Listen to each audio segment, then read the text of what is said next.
We actually are attacking one of the most competitive markets there are, and the players are some of the biggest software companies in the world: Microsoft, Infor, SAP. So we are a kind of an underdog,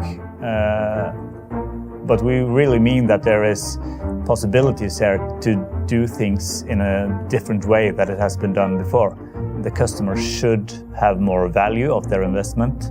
It should be faster to implement, and the risk should be lower.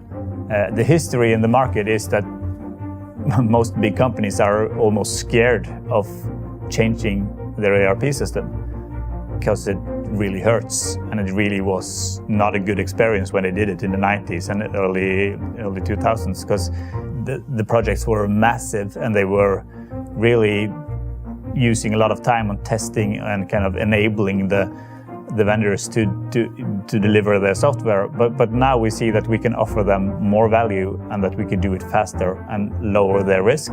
The technology change should come to good use for the customer as well. It shouldn't only give values to the vendors.